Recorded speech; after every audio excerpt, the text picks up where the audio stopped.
જીકાસ portal મારફતે પ્રવેશ પ્રક્રિયાને લઈને મોટા સમાચાર। ગુજરાત યુનિવર્સિટીમાં તમામ સરકારી યુનિવર્સિટીઓની મહત્વની બેઠક મળી હતી। પ્રવેશમાં વિલંબ ટાળવા માટે હવે 3 રાઉન્ડમાં પ્રક્રિયા પૂર્ણ કરવાનો નિર્ણય લેવાયો છે। પસંદગીની કોલેજમાં એડમિશન માટે વિદ્યાર્થીએ કન્ફર્મેશન આપવું પડશે। કન્ફર્મેશન ન આપનાર વિદ્યાર્થીઓ મનપસંદ કોલેજની તક ગુમાવશે।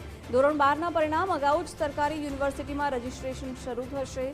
તમામ સરકારી યુનિવર્સિટીના મેરિટ અને લાયકાતમાં એકસૂત્રતા લવાશે।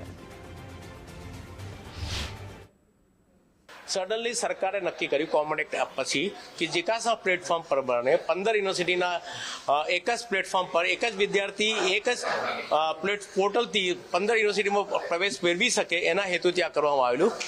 શરૂઆતના તબક્કામાં એકરૂપતા ન હોવાને કારણે 2024-25માં તકલીફ પડી।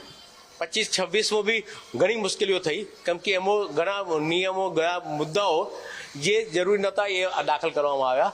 એટલે એના સંદર્ભમાં સરકારશ્રીએ સલાહ સૂચન પ્રમાણે જીકાસ પોર્ટલને આપણે જે ગુજરાત યુનિવર્સિટીમાં પ્રવેશ પ્રક્રિયા કરતા હતા એના સંદર્ભમાં જીકાસ પોર્ટલને મોડિફાઈડ કરવામાં આવ્યું અને 2-3 અગત્યના મુદ્દા નક્કી કરવામાં આવ્યા। એમાં ખાસ મુદ્દા એ છે કે જે વિદ્યાર્થીને પ્રવેશ મળે, પ્રવેશ સિક્યોર કરે, કન્ફર્મ કરે કે ના કરે, એને એ કોર્સની અંદર બીજી વાર રિપીટ ના થાય અને વિદ્યાર્થી જ્યાં સુધી કન્સેન્ટ ના આપે ત્યાં સુધી એ બીજા રાઉન્ડમાં જઈ ના શકે। એટલે ખોટા જે રિપીટેશન અને લાંબા નંબરના રાઉન્ડ થયા એ બધા અટકાવી શકાય।